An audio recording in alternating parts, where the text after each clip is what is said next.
on va revenir une deuxième fois, puisqu'on a déjà sur cette même revue un premier dialogue. Là, on va en entamer un autre. Alors, on va aussi préciser ce que tu as voulu faire dans ce livre, mais on va essayer de faire un petit pas de plus et essayer de dégager des choses qui ne sont peut-être pas dites, des questions qui ne sont peut-être pas formulées, mais que pose le livre, etc. Donc, la première chose que je te demanderais, c'est de préciser ce que tu as voulu faire. Alors, effectivement, tel que je l'ai compris, et tu me l'as encore confirmé récemment, tu t'adresses avant tout, enfin en premier lieu, mais pas exclusivement, aux biologistes et aux biologistes de synthèse. Tu t'adresses à eux et tu vises en quelque sorte à les faire s'interroger sur leur propre démarche et pas simplement sur leur démarche sur un plan purement épistémologique, même si l'angle de la critique se situe là. Derrière aussi, c'est les faire s'interroger sur leur pratique, sur les conséquences de leur pratique par rapport à la société en général. Et tu as deux angles d'attaque. L'un, ça consiste à dire que lorsque les biologistes de synthèse prétendent qu'ils ne font jamais que faire comme la nature, ça n'est pas vrai. Et ça n'est pas vrai parce que précisément, tu le montres dans le livre, parce que la notion de hasard brute, pas très construite que l'on emploie dans ce cas-là est erronée. Ça, je crois que c'est une des choses que tu vas essayer de nous remontrer, mais qui est vraiment bien précisée dans le livre. Donc, pour ta part, tu as une démarche critique. Il y a une prétention à partir du réductionnisme. Cette prétention, tu vas montrer qu'elle ne tient pas. Après, on verra bien si on peut avoir ça. Pour moi, je comprends très bien cette démarche critique, négative, mais à mes yeux, elle pose des questions qui sont des questions plus positives. C'est-à-dire qu'on comprend très bien qu'il y a des connaissances auxquelles on n'accédera jamais, mais ces connaissances auxquelles on n'accède jamais, tu les dénonces à partir de ce que tu appelles une expérience faite par la nature elle-même, avec ses 3,5 milliards, un peu plus d'années d'existence. Et c'est le statut de cette expérience, le statut, si tu veux, ontologique de cette connaissance qui mérite d'être questionné. Mais ça, c'est la deuxième phase. On verra si on a le temps de l'aborder. Est-ce que tu veux bien préciser ta cible? Alors, et puis finalement, ce que tu critiques par rapport à ta cible? oui, je crois que c'est juste. Ta remarque est exacte. Je pense que, en effet, dans ce livre, je m'adresse plus particulièrement aux scientifiques et parmi les scientifiques, aux biologistes de synthèse, parce que je pense que c'est ma position en tant que scientifique de pouvoir parler précisément plus au détail de ce sur quoi ils croient pouvoir s'appuyer. Donc ça, c'est effectivement mon propos. Je pense néanmoins que ce type d'approche peut également intéresser les gens qui s'intéressent à l'écologie en général parce que ça a des répercussions, n'est-ce pas? Alors, en effet, je peux peut-être expliquer plus au détail le problème de la nature et du hasard. Hein? Alors, en effet, pourquoi c'est un problème important? C'est un problème très important parce que c'est l'argument principal des biologistes de synthèse, et en particulier, bon, il y a deux, pour dire les choses très rapidement, il y a deux grandes branches de la biologie moléculaire aujourd'hui. Il y a d'une part ce qu'on peut appeler l'usine cellulaire, c'est-à-dire de bien comprendre le fonctionnement d'une cellule pour essayer de lui faire fabriquer des produits comme les levures transforment le sucre en alcool puis en acide, et c'est ainsi qu'on a synthétisé l'artémisinine, qui est un produit pour le paludisme, ou bien l'hydrocortisone. Ça, c'est l'usine cellulaire. Et puis, il y a une autre branche qui est très importante, c'est lorsqu'on coupe, qu'on enlève ou qu'on rajoute des segments à des ADN, c'est-à-dire la biologie qui se focalise sur les molécules de l'hérédité des êtres vivants. Et alors ça, évidemment, c'est assez nouveau. Et l'argument principal qui est donné, c'est de dire la nature procède au hasard, alors que nous ne procédons pas au hasard. Nous avons une intention, et cette intention, elle est valide parce qu'elle est humaine, elle est sociale, etc. Donc, en fait, alors, il faut dire un peu quelques mots sur le hasard. Le hasard. On rappelle que tu es probabiliste, hein, notamment en tant que mathématicien. Alors, le hasard, si on prend une pièce et qu'on la jette en l'air, elle tombe sur pile ou face. C'est au hasard. Pourquoi? Parce que son mouvement est compliqué et qu'on n'arrive pas à savoir si elle tombe sur pile ou sur face. La bille de la roulette, elle tombe entre 1 et 36 parce que son mouvement est très compliqué. Et dans ces deux cas, bon, on peut vérifier que les lois du hasard sont satisfaites en faisant des statistiques et en répétant l'expérience un grand nombre de fois. Bon. Mais la nature, en fait, est surtout constituée de situations très circonstanciées. Euh, D'une certaine façon, il n'y a pas de hasard dans la nature, sauf à aller vers le hasard quantique ou le hasard de l'agitation thermique, c'est-à-dire des choses qui sont ultra microscopiques. En fait, macroscopiquement, on n'a que des situations. Alors, dans la biologie, il y a évidemment un endroit qui est très souvent cité, c'est la méiose. Donc, la méiose, qui est ce partage de la cellule pour faire des cellules sexuelles, n'est-ce pas? Et donc, avec une partie du patrimoine paternel, une partie du patrimoine maternel pour faire le rejeton. Alors, peut-être il y a une certaine forme de hasard, mais je pense que même dans cette situation-là, c'est très circonstancié. Ça ressemble beaucoup plus à ce qu'on appelle les nombres pseudo-aléatoires qui sont fabriqués par des mécanismes déterministes et qui néanmoins ont quelques propriétés des statistiques. En tout cas, euh, la thèse que je défends est la suivante, c'est que il faut deux choses pour faire du hasard. Il faut un champ qui est le champ des éventuels et un dispositif pour piquer dans ce champ des éventuels. Donc c'est une notion duale. Or, si on s'intéresse aux molécules qui sont produites par de la synthèse réussie, le mot réussi a beaucoup d'importance, c'est-à-dire des molécules qui ont une stabilité suffisante pour exister un certain temps dans les êtres vivants, ça ne constitue pas un champ sur lequel le hasard puisse s'appliquer. Pourquoi? Parce que cet ensemble des molécules qui sont réussies, on ne le connaît pas. Il n'est pas à disposition. On l'aborde progressivement par des expériences. Et donc, c'est un abus de langage que de parler de hasard parce qu'on n'a pas l'effectivité d'une situation au hasard. En fait, ce champ des molécules qui sont obtenues par la synthèse chimique et qui sont réussies, on ne le connaît pas. Et la nature, elle procède très lentement et elle procède avec des sélections. Elle sélectionne en fonction de ce qui se passe, c'est-à-dire en fonction de ce qui fait sens, on pourrait dire, sous l'angle darwinien, c'est-à-dire du phénotype, des fonctions, à quoi ça sert, etc., avec toute la complexité de la nature, les parasites, les êtres qui sont autotrophes, ceux qui sont hétérotrophes, etc. Et donc, en fait, elle fonctionne avec le sens. Et là, le parallèle avec la linguistique est tout à fait frappant. Là, je pense qu'il faut citer ici, il faut citer Georges Matron, qui est un mathématicien et statisticien qui a été fondateur du Centre de géostatistique de Fontainebleau, qui a été le premier, je crois, à pointer ce phénomène. Il explique très clairement dans un ouvrage, dire qu'une situation est au hasard, ce n'est pas dire autre chose que nous ne disposons pas des moyens statistiques pour réfuter le modèle probabiliste. Nous ne disposons pas des moyens statistiques pour réfuter le modèle probabiliste.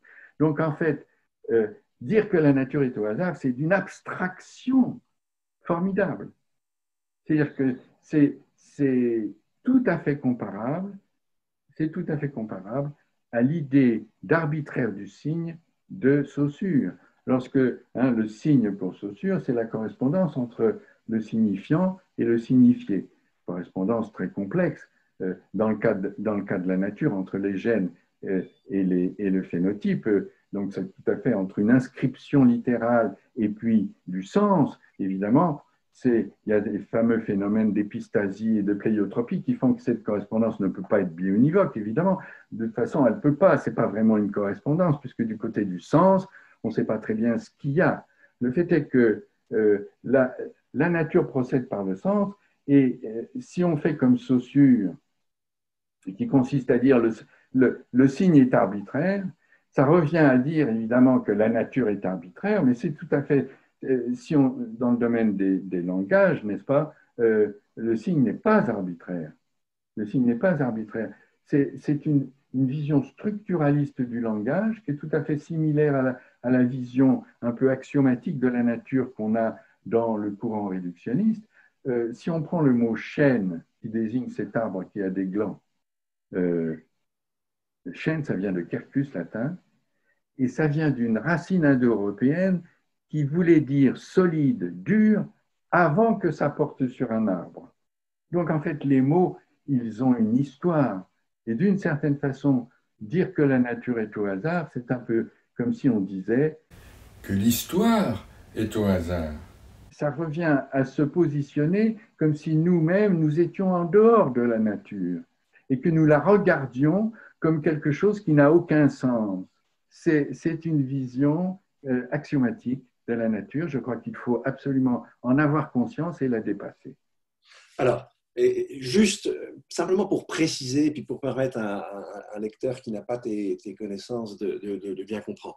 Donc, on pourrait dire qu'il y a une forme d'analogie entre le sens d'un mot, premièrement, et puis, effectivement, par exemple, la molécule qui va perdurer et qui réussit. Et ça, c'est le sens dans la nature. On peut dire un peu ça, oui. C'est un peu ça, oui. Hein, c'est un peu ça l'idée. Et Avec donc, à partir de ce moment-là, n'est pas du contexte, de la nature, de voilà, tout ce qui fait sens, oui. tout à fait. Et donc, si j'ai une vision purement abstraite, et en partant de l'arbitraire du signe, en fait, eh bien, finalement, je fais comme si le jeu de différenciation entre les signes était au pur hasard, alors que pas du tout. Il est lié à un référent, à un référentiel, il est lié à la construction d'un sens. Et en fait, dans la nature, c'est la même chose. Mais alors, quel est le rapport qu'on peut faire alors entre, si tu veux, cette question du sens? Alors, cette question du sens, on l'a compris, elle est inséparable du contexte. Ce qui fait sens, c'est la relation à un contexte. Et c'est la pertinence par rapport à un contexte. De même, en matière de signes. Le contexte en évolution, n'est-ce pas? Oui, alors le contexte lui-même évolue et il y a une interaction permanente entre les éléments qui peuvent se combiner et l'évolution du contexte lui-même. Alors, ça voudrait dire, en quelque sorte, que la nature elle-même, comme un locuteur, elle possède ce sens. Et donc, en possédant ce sens et en cherchant, voilà, c'est une façon de parler, hein, on fait comme si la nature possédait ce sens, etc. On file la comparaison avec le locuteur. Le locuteur, il ne mélange pas les signes au hasard, il les associe parce qu'il cherche un sens. Et d'une certaine manière, la nature, elle va chercher la molécule qui perdure. Elle va chercher la molécule qui offre un intérêt fonctionnel, si on veut, dans un contexte particulier. Elle va retenir. Enfin, elle va retenir celle-là. Mais justement, comme c'est ça que je voudrais essayer de comprendre, c'est que elle dispose aussi, elle, de l'infini des possibles, mais cet infini des possibles, elle le lie avec le sens. De même que nous, quand on construit un texte, on le lie avec le sens. Je ne suis pas sûr qu'on puisse dire, pardon, qu'on puisse dire qu'elle est à sa disposition l'infinité des possibles. Je ne suis pas sûr qu'on puisse dire ça. Oui, justement, c'est pour ça que je te pose la question. Je pense que comme pensaient un certain nombre de critiques du livre de Jacques Monod, très célèbre, en particulier le biologiste Choffonis, mais également Albert Jacquard. Je pense que nous ne connaissons pas les mécanismes très fins qui font les mutations. Les mutations se produisent dans un contexte qui est un contexte du noyau. Et il y a là tout un système de petits rouages que nous ignorons et qui produisent des choses qui sont assez variées. Il n'est pas certain que la nature ait à disposition tous les changements qui sont envisageables dans l'axiomatique de la vision réductionniste de la cellule. Mais en effet, elle produit, il semble qu'elle produise une grande variété et qu'elle puisse produire une grande variété et qu'ensuite cette variété soit sélectionnée en fonction du contexte, effectivement, comme tu viens de le dire.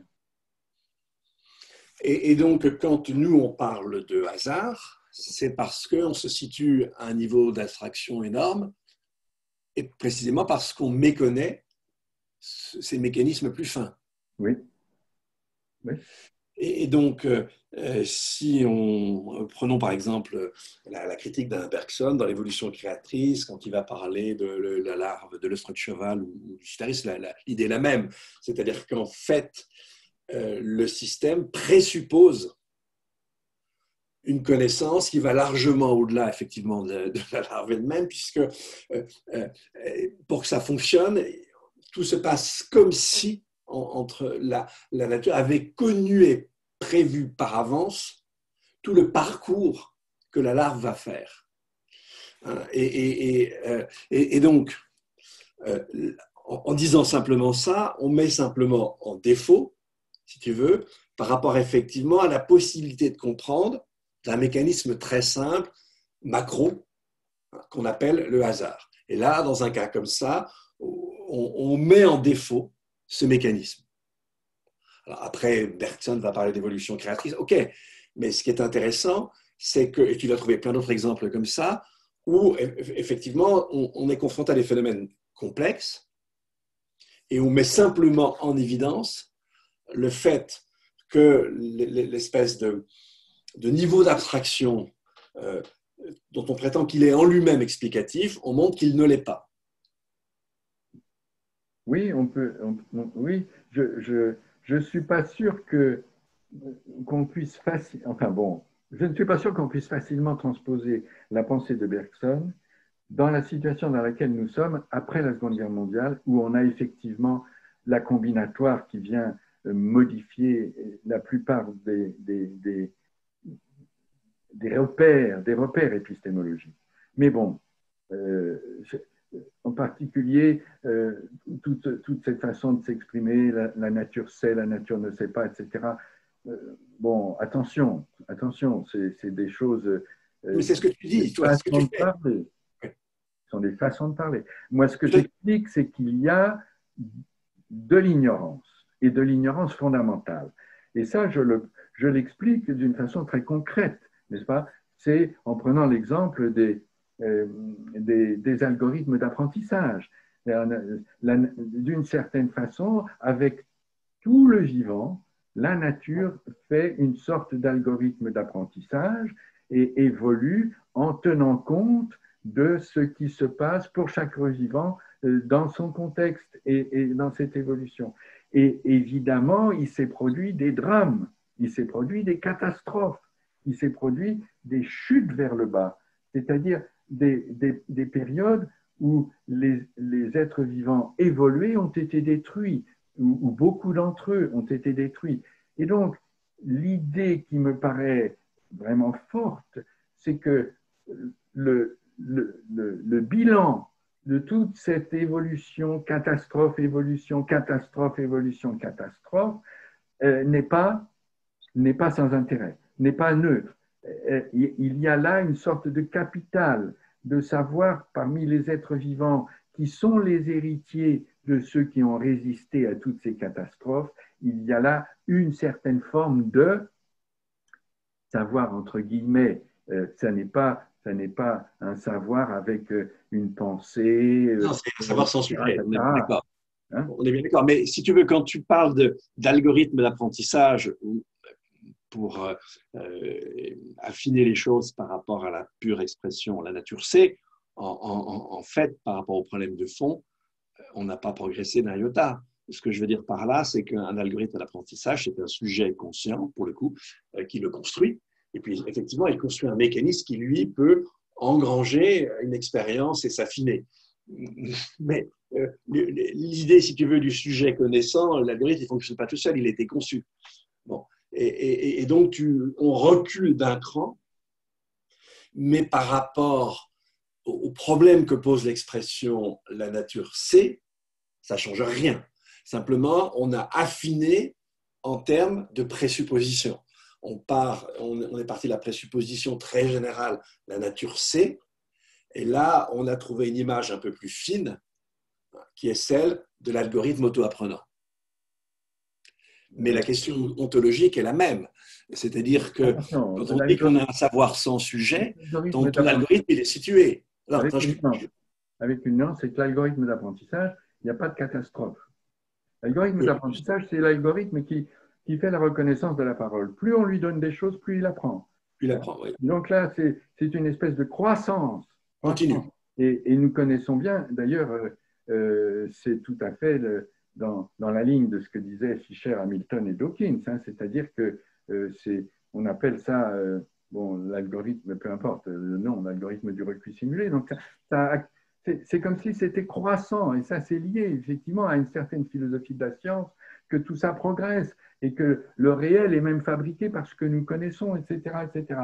Là, le fait tout à fait nouveau, c'est qu'il y a des effondrements et il y a de l'effacement. Et ce qui est fondamental. Voilà. Et ce qui existe aujourd'hui parmi les êtres vivants, ça n'est pas l'accumulation de ce qui s'est passé. Ça ressemble à un algorithme d'apprentissage qui est un peu boiteux. C'est-à-dire qu'il a subi un très grand nombre de désastres et en même temps, il a essayé des choses que nous ne connaissons pas parce que ça a été effacé. Le fait que ce soit effacé est très important parce que c'est ça qui fait aussi qui donne la raison du fait que certaines molécules ne peuvent être obtenues par la synthèse qu'en passant par des molécules beaucoup plus compliquées. Et donc, ça veut dire qu'elles ne témoignent pas en elles-mêmes du trajet qui a été fait pour la concevoir. Bon, mais en effet, tous les propos que je développe sous ce registre sont des propos dont le but est de contester une certaine vision scientifique conquérante et simpliste. En effet, mais je n'aborde pas les problèmes je dirais, de la morale et l'éthique vis-à-vis du vivant, tous ces domaines qui sont. Bah, si, tu finis par l'aborder dans le livre. Dans le livre, tu l'abordes. Hein?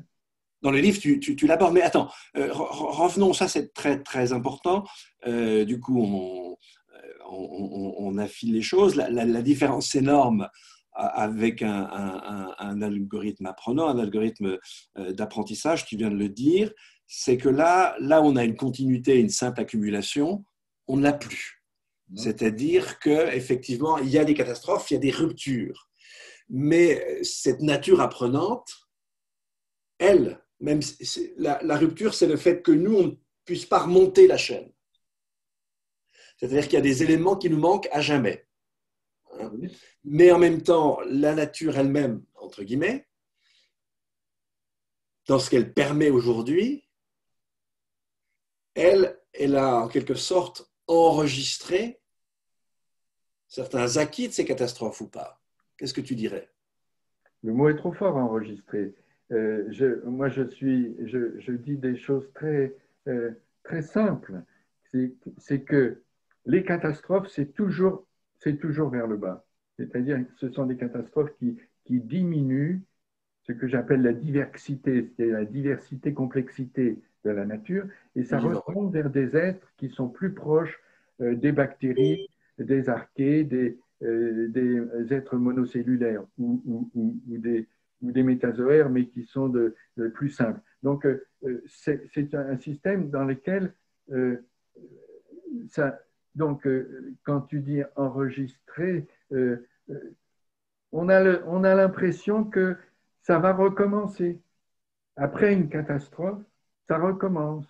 Ça Oui, il y a une recommence biodiversité qui doit construire. et ça repart. Ça repart dans une direction qui était différente de celle qui a échoué. Et donc, ça repart. Et puis, il va de nouveau y avoir des petites, puis des grandes catastrophes, etc. Et donc, ce que ça fait penser, c'est que ça n'est pas n'importe quoi. Parce que précisément, cette expérience a été extrêmement longue. Et donc, nous devons en tenir compte. C'est-à-dire que ça donne une certaine valeur à ce trajet qui a été fait. Ça donne une valeur à ce trajet qui a été fait parce qu'il y a deux arguments, n'est-ce pas? Le fait qu'il y a des catastrophes, mais également le fait qu'il y a des boucles, qui redonnent du simple à partir du complexe. Et ça aussi, c'est un phénomène qui nous échappe parce que ces boucles, nous ne les avons plus. Hein? Quand on regarde les bactéries qui sont fossiles, on n'a que leur forme, on n'a pas leur ADN. Hein? Et donc, on ne peut pas faire la paléontologie complète. Hein? Donc, il manque un grand nombre d'éléments. Et donc, alors, sur la question conclure ça de façon simple, je ne pense pas que ce soit évident. Ce savoir de la nature, alors, non seulement on pourrait dire que nous l'ignorons, mais en plus, pour le qualifier plus, nous n'avons pas les outils pour le faire, parce que c'est simplement une sorte de constat. Tout à fait. Mais ça j'ai bien compris. Alors, amusons-nous à reprendre l'image de Galilée, le grand livre de la nature. Si on regarde du côté des vivants, pas du côté, si tu veux, de l'astronomie, si on regarde du côté des vivants, on a affaire à un livre qui a été réécrit plusieurs fois. Oui. Dans ce livre, il nous manque des pages extrêmement importantes. Et en fait, quand on dit, par exemple, la nature agit au hasard, on veut simplement dire par là que nous, on ne comprend pas le livre en question. Oui. En tout cas, et on ne comprend pas le livre en question, on va réussir à comprendre des morceaux de phrases isolés. Oui, oui, je suis tout à fait à cette façon de dire, oui. Voilà, c'est une façon un peu d'imager ça. En revanche, la nature, elle a une forme de mémoire, je dis bien une forme de mémoire, hein, des livres antérieurs. Oui. Et donc, si tu veux, il y a une espèce de prétention. Alors, comment dire? Ce qui est terrible, c'est que quand on passe du savoir, de la partie qu'on connaît, à l'agir. Oui. Parce que là, on fait un saut. Et qu'on ne comprenne qu'une partie des choses et qu'on comprenne qu'on ne comprenne qu'une partie des choses, ok, c'est très bien. Mais en fait, ce que cherche à faire le scientifique quand il devient biologiste de synthèse, c'est de faire comme s'il comprenait ce livre et les livres antérieurs, en prétendant lui-même insérer dans ce livre des phrases et en plus en améliorer le contenu. Alors, moi je pense qu'à ce point de notre discussion, ça serait intéressant que j'expose un peu mon idée de RNisme. Parce que on est en plein dessus. Le plus simple, c'est de prendre la cellule. La cellule, alors, bon,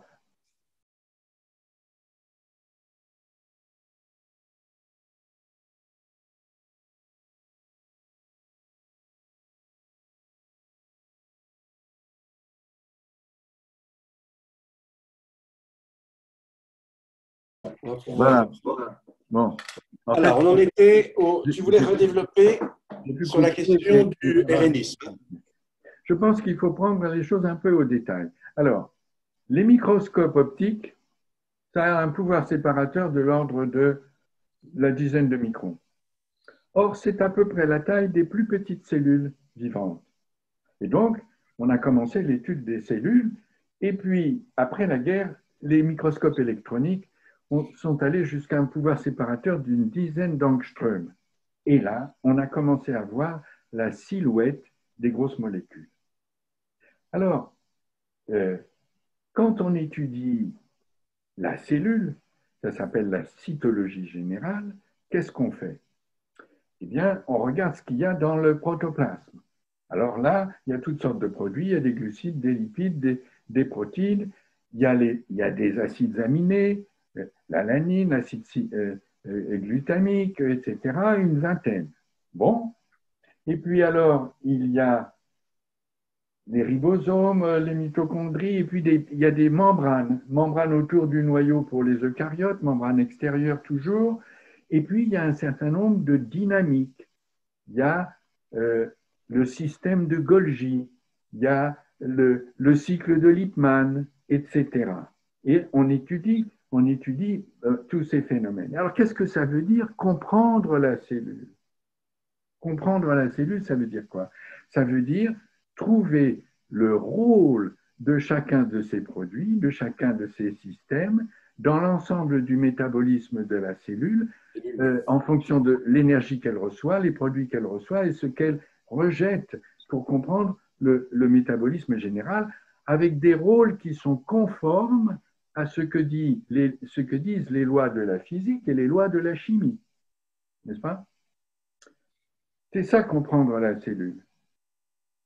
Et alors, qu'est-ce qui se passe? Il se passe qu'il y a des petits trucs qui ne servent à rien. Parce que les cellules, c'est d'une variété phénoménale. Il n'y en a pas deux pareils. Ou bien alors, il faut les prendre vraiment dans le même tissu du même être vivant. Si on prend dans des tissus différents, elles sont différentes. Si on prend des êtres vivants différents, elles sont différentes. Il y a une variété formidable.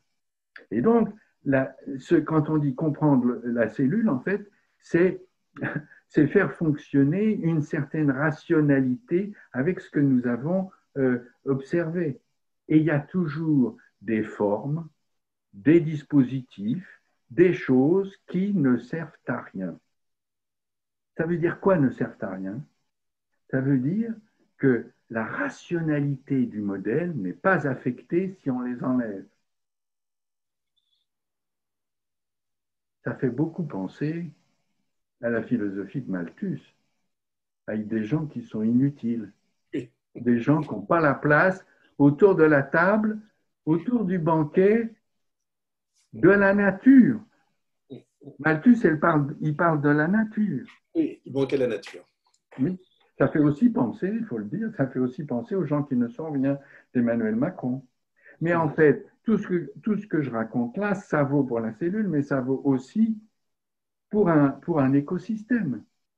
Un écosystème, on va le penser avec les êtres vivants qu'on va répertorier, on va regarder les équilibres, les flux, l'énergie, les produits qui rentrent, les produits qui sortent. On va essayer de comprendre les êtres vivants qui se nourrissent des autres, qui sont hétérotrophes, ceux qui se nourrissent de la photosynthèse, etc. Et finalement, on va avoir un modèle à n dimensions dans RN, c'est ce que j'appelle le RNisme, qui va représenter l'écosystème. D'accord? Qui va représenter l'écosystème. Évidemment, ça va représenter que ce qu'on aura compris, ce qu'on aura mis dans la liste. Hein? Et alors, bon, voilà. Et là, on est exactement dans la situation où certains écologistes ont fait un parallèle très fort avec l'économie, lorsqu'ils disent qu'une fonction biologique, c'est un métier en économie. Donc, ils ont fait une traduction. Cette traduction, elle témoigne vraiment d'une démarche qu'il faut ramener à sa place. Hein. C'est-à-dire qu'en fait, on pense l'écosystème comme une entreprise, c'est-à-dire une entreprise avec sa fonction de production, éventuellement une fonction de Cobb-Douglas, hein, c'est-à-dire une fonction de production qu'il faut essayer d'optimiser comme on optimise le fonctionnement d'une entreprise en économie néoclassique. Et donc là, on voit que avec cette modélisation dans RN, on laisse passer l'essentiel de ce dont nous parlions tout à l'heure, que nous appelions le savoir, entre guillemets, de la nature. Et donc, on a une situation qu'il faut dire, une situation d'une nature axiomatisée. Et donc, Intemporel aussi. c'est plus sur la nature qu'on expérimente, mais c'est sur le modèle. C'est sur le modèle. Ce qui est, comment dire, une caractéristique très forte du modèle, c'est que lui ne connaît pas d'histoire. Il est atemporel. Absolument. C'est comme la philosophie analytique. Oui, c'est alors, on peut éventuellement rajouter aux n dimensions une dimension n temps. plus unième en disant les vitesses d'évolution, les vitesses des réactions, etc. Hein. Oui, mais le fondamental, il est atemporel. Hein? Oui, c'est ça. On essaie de réduire le temps au non-temps, en quelque sorte. Alors, Voilà. oui, mais alors justement, ce qui est très important, c'est que si on passe de l'épistémologie à l'ontologie, ce qu'on fait quand on tire de nos connaissances des savoir-faire et qu'avec ces savoir-faire, on interagit avec le milieu en général, ben c'est là qu'on s'aperçoit qu'on n'a pas la compréhension générale parce qu'on génère des surprises et puis au bout du compte, on génère beaucoup de destructivité. Oui, oui. Le seul problème, c'est que cette destructivité, elle fait rapporter de l'argent. Ouais, c'est tout à fait important. C'est Ah tout oui. à fait important de le dire.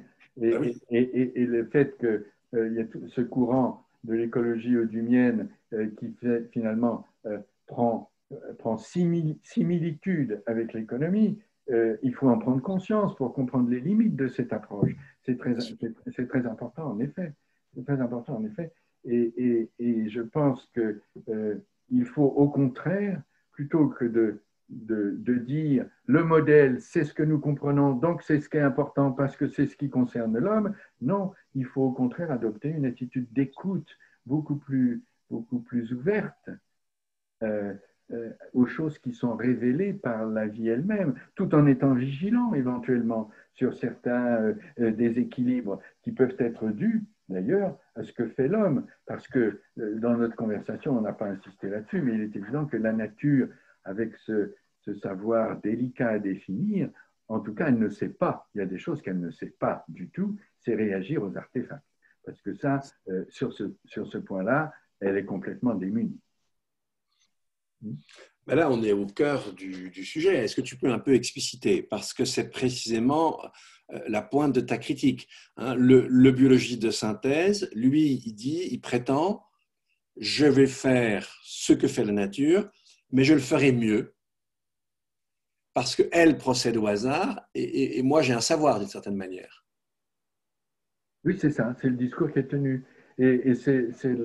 Je crois que c'est d'une naïveté formidable, c'est confondre le modèle, c'est confondre le modèle qu'on a construit, qui est finidimensionnel, qui est très réducteur et qui oublie un grand nombre de choses avec la nature véritable.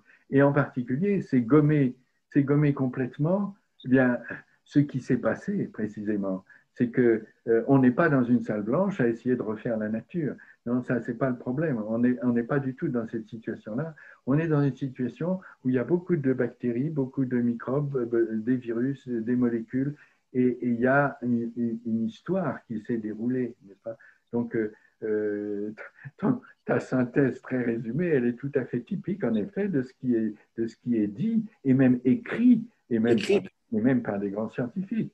Donc, là, je pense que le fond de ma pensée, si tu me pousses, c'est que nous sommes très, très influencés dans le type de science que nous fabriquons par notre système économique. C'est-à-dire que c'est vraiment ça qui se passe. Notre système économique adore les petits modèles qui sont des modèles finidimensionnels où on peut optimiser, parce qu'en économie, il y a quelque chose qu'on optimise, hein, c'est le profit, et donc c'est l'argent. Et donc là, il y a une grandeur scalaire qui permet de tout ramener à des optimisations. Et alors que dans la nature, qu'est-ce qu'on optimise? C'est pas clair. On a cru pendant un moment qu'on optimisait l'énergie, mais donc les systèmes ouverts, c'est beaucoup plus compliqué que ça. En fait, il y a des flux, il y a des formes en dehors de l'équilibre. Hein, c'était les travaux de Prigogine, etc. Et donc, moi, j'ai l'habitude de bien distinguer deux grands volets de la science, qui sont la science nomologique, faite de lois, nomos la loi, c'est-à-dire qu'on trouve une régularité et on essaye ensuite de voir sur une circonstance particulière si on est dans le champ de cette régularité ou en dehors de cette régularité. Et donc, on qualifie le champ de la loi. C'est la science telle qu'elle a été faite sur la physique au XIXe siècle. Et puis, il y a… Galilée-Newton, c'est la poursuite Galilée-Newton. Pardon? C'est la poursuite Galilée-Newton, enfin, je veux dire, la science nomologique. Oui, tout à fait, bien sûr. Tout à fait. Le système solaire est une espèce de système avec des lois, et encore que, bien sûr, là, il y aurait beaucoup à dire avec la matière noire aujourd'hui. Donc, ce sont des lois, mais il y a toute une partie de l'univers qui est inconnue. Bon, on ne va pas rentrer dans cette débat, c'est tout à fait frappant. Mais, et puis, il y a une autre dimension de la science qui est la science de la précaution, de la science interprétative sur les éventuels. Et bon, j'ai pas mal travaillé là-dessus. Je crois que c'est très important. J'avoue que pendant longtemps, j'ai pensé que c'était la grande dualité dans la construction de connaissances, jusqu'à ce que je me rende compte qu'il y avait une troisième dimension, qui est la combinatoire, qui est vraiment d'une nature différente et qui probablement, si j'ai raison, explique le fait que la démarche des biologistes de synthèse est une démarche qui utilise en fait une science qui n'était pas adaptée à ce sujet et qui utilise la science nomologique de façon aveugle sans tenir compte des particularités essentielles de la combinatoire. Est-ce que tu peux nous les rappeler, ces particularités? Ce qui fait qu'on ne peut pas justement plaquer le modèle nomologique classique de la science du système solaire, pour te dire. La particularité, donc c'est que, je dirais, la science classique, c'est une science qui est faite de lois et d'approximations. Approximation, précision. La science, c'est vraiment ça, la science du 19e siècle et du début du 20e siècle, y compris la mécanique quantique. C'est-à-dire que précision, approximation. Hein. Souvent, je prends l'exemple de les intempéries, la météorologie, n'est-ce pas? C'est assez intéressant. Donc, en 2 minutes, les anciens ne comprenaient pas les intempéries. Et donc, ils ont attribué à des entités savantes, la foudre, c'était Zeus, le vent, c'était Éole, les tempêtes, c'était Poséidon, et Agamemnon, d'après la légende, était même prêt à sacrifier sa fille pour faire obtenir du vent pour ses bateaux. Et puis, on a constaté des régularités. Et dans d'autres civilisations, on a constaté des régularités, des climats régionaux, climat continental, climat océanique. Et puis, vers le XVIIIe siècle, on a compris le rôle de la Lune. Rôle de la Lune qui n'est pas si évident que ça, parce que les marées, c'est toutes les 12 heures, c'est pas toutes les 24 heures, etc. Et puis le rôle du Soleil éventuellement. Et puis, au XXe siècle, on a commencé à résoudre les équations de la mécanique des fluides, c'est-à-dire les équations de Navier-Stokes. Et là, on a développé la météorologie contemporaine, c'est-à-dire la météorologie. Alors, il se trouve que ce sont des équations qui sont sensibles aux conditions initiales. Alors, quand on fait de la modélisation, c'est intéressant parce que quand on fait de la modélisation, ça diverge. Ça diverge et donc plus on s'éloigne par rapport à l'instant présent et plus on est à côté de ce qui se passe particulièrement parce que ce qui se passe, c'est jamais qu'une trajectoire parmi toutes les trajectoires divergentes. Et alors, qu'est-ce qu'on a fait? Eh bien, on a installé des observatoires sur le territoire et des observatoires qui captent les différentes grandeurs de la météorologie. Et on a procédé à ce qu'on appelle de l'assimilation numérique. L'assimilation numérique, ça veut dire qu'on recale en permanence le modèle sur les observations qui sont recueillies par les observatoires. Et donc, on voit que cette science, les mots-clés, c'est précision, approximation. Précision, approximation. Et donc, bien sûr, c'est un domaine qu'on ne connaît pas au détail, la météorologie, mais on l'approche par la précision et l'approximation. La même chose avec le climat. La même chose avec le climat. La même chose avec le climat. Parce que c'est important de dire à ceux qui nous écoutent, en général, on distingue toujours météo et climat. Oui, oui, parce qu'il y a une problème d'échelle. Mais la démarche est la même. La démarche est la même, absolument. Et donc, et alors je dis, pour répondre à ta question, la combinatoire, c'est complètement différent. Il s'agit de nombres entiers. Il s'agit de nombres entiers. Et donc, pourquoi des nombres entiers? Parce qu'il y a des atomes avec des valences, et puis il y a des configurations spatiales de molécules. Des configurations spatiales, il y a de la stéréochimie, il y a des problèmes dans l'espace, un peu comme les polyèdres qui intéressaient déjà les anciens, il y a des nombres entiers. C'est un peu comme des cristaux dont parlait Schrödinger. Qu'est-ce que la vie de Schrödinger? Il dit, il y a forcément des cristaux. Il le disait avant de le savoir véritablement. Et donc, la combinatoire, c'est plus une question de précision et d'approximation. On est dans une situation nouvelle qui est des constructions qui viennent se caler dans des situations particulières. Et là, je dis que la science habituelle, qui est la science nomologique, faite de lois, bon, elle est extrêmement démunie. Il faut que... et donc, ça fait un troisième volet de la connaissance. Oui. Pardon? Non, ça c'est un point très important. Hein. C'est que dans le domaine combinatoire, justement, c'est très différent de la science nomologique. On n'a pas de loi. Oui. Enfin, peu de lois. Peu de lois. Peu de lois, ou bien on pourrait dire un très grand nombre de toutes petites lois. Un très grand nombre de lois qui sont très circonstanciées. Circonstanciées. Mais on est très content d'en trouver parce que c'est la science qu'on a l'habitude de faire, la science nomologique. C'est un nouveau style de l'économie. L'économie, c'est à nouveau ça. Oui. De la manière. L'économie actuelle, effectivement. Ce qu'elle a de plus sérieux, c'est souvent des approches plutôt micro. Oui. Les grands modèles ne marchent pas, mais en revanche, elle a acquis un savoir sur l'enchaînement de petits phénomènes. Oui, et c'est lié à ce qu'on disait tout à l'heure sur le RNisme. Elle a des modèles. En fait, elle a simplifié la notion d'entreprise pour lui donner un certain nombre de paramètres en capital, en salaire, etc. Et une fois qu'elle a ce petit modèle de l'entreprise qui a simplifié beaucoup de problèmes, elle est capable d'optimiser ou proposer des optimisations pour ce type de concept qu'elle a fabriqué. De la même façon, pour comparer les objets qui sont à vendre sur un marché, elle les standardise parce que sinon les comparaisons ne sont pas possibles. Ceci dit, quand on a une pomme particulière qui vient d'un verger qui aura été fait en permaculture, etc., en regardant la pomme, on n'a pas par l'économie les détails de la constitution de l'objet, précisément parce que c'est un objet naturel. Donc là, on voit bien, en effet, ce que tu dis, c'est des liens très forts entre notre construction de connaissances classiques et notre économie contemporaine.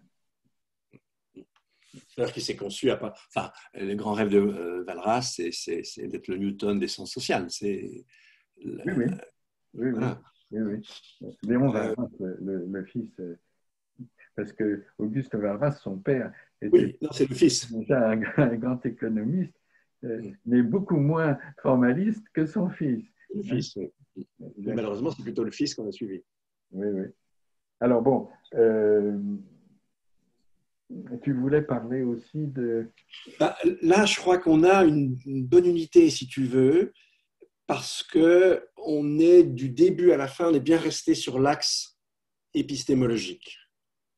Ben ça, c'était ce que je souhaitais, ça, j'en suis très Voilà, content. oui, mais justement, là, tu l'as bien fait en ramenant aussi la différence entre les trois ordres de sciences, hein, combinatoire, nomologique et interprétative. Cela dit, tu as donné peu d'exemples sur ce que tu appelles la science de précaution, la science interprétative. Est-ce que c'est vraiment une science ou est-ce que c'est plutôt une espèce de sagesse pratique inspirée de connaissances? Ce n'était pas clair.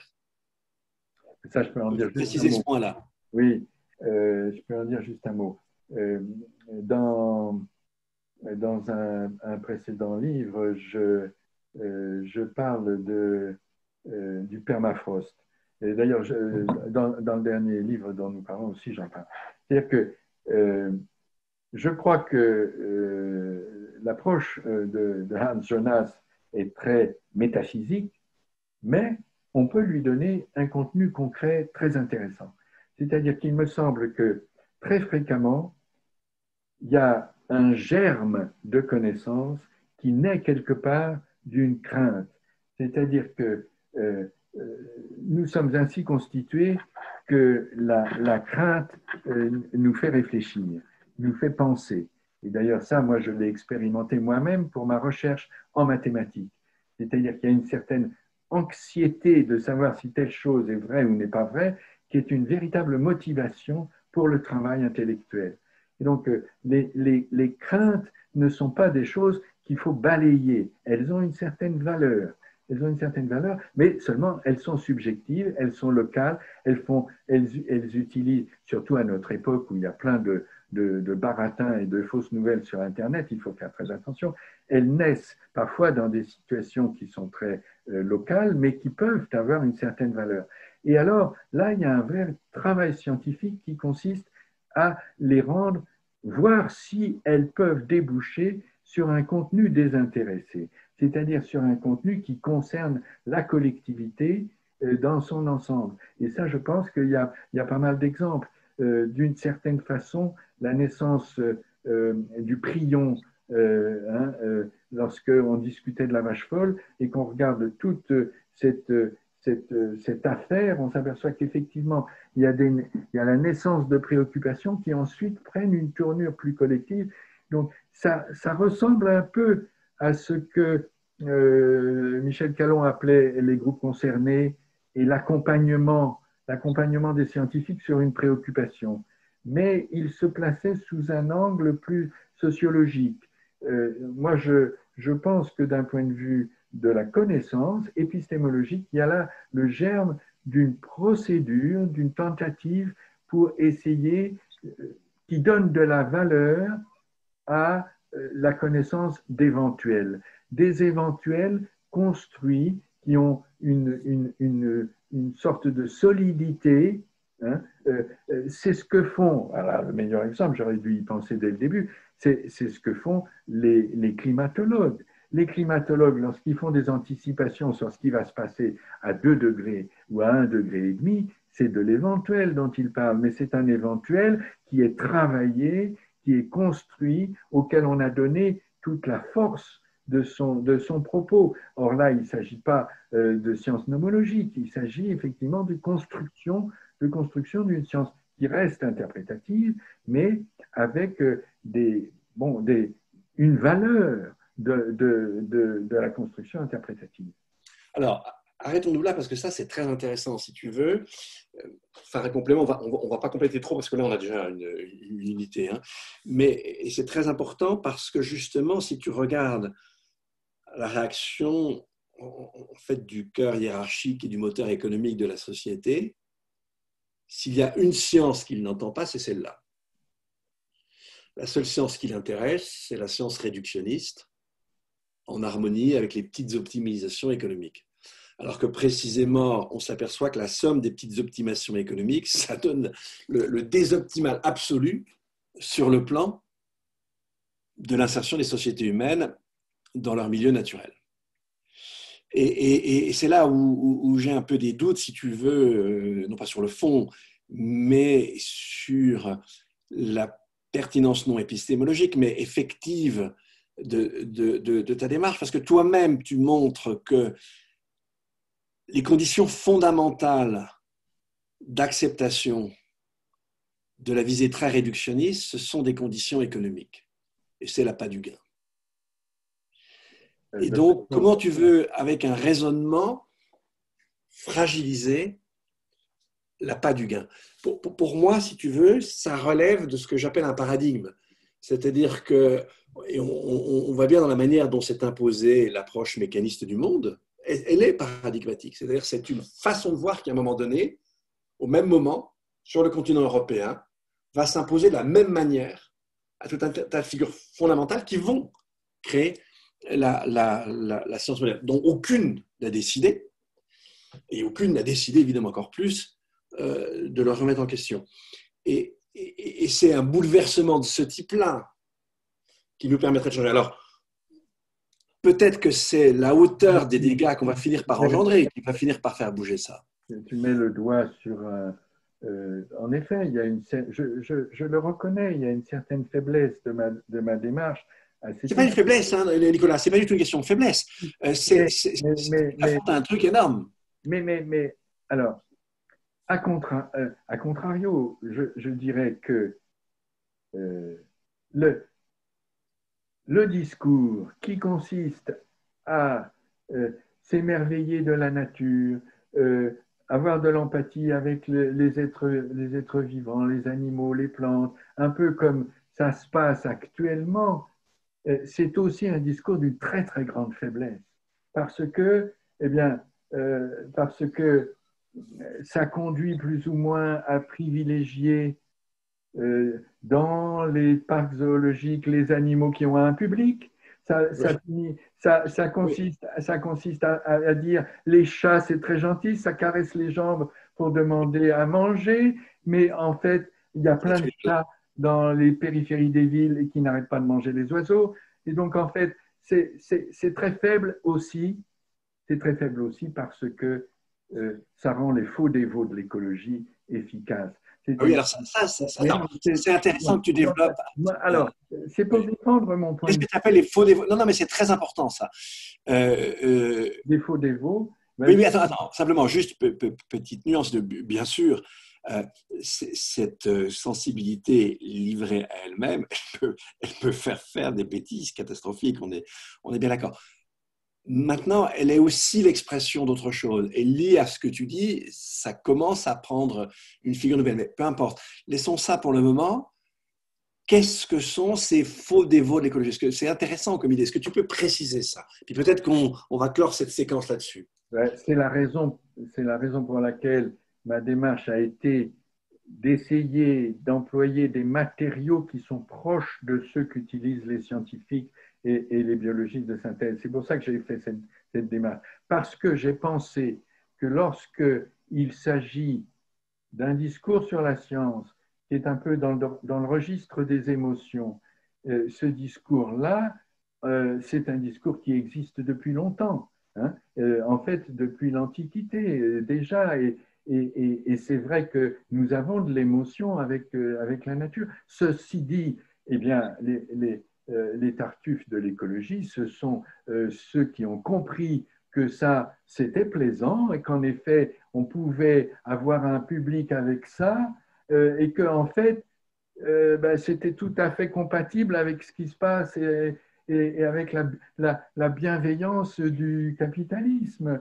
Hein, il faut quand même savoir que le mot écosystème, là où il est le plus employé, c'est dans les écoles de commerce et dans les MBA, où on explique que le commerçant, il a son écosystème avec ses clients et avec ses producteurs. Et avec, donc voilà, donc les faux dévots, c'est la facilité avec laquelle on peut adopter ce point de vue et qui ne changera rien à la vie économique. Ça, on est bien d'accord.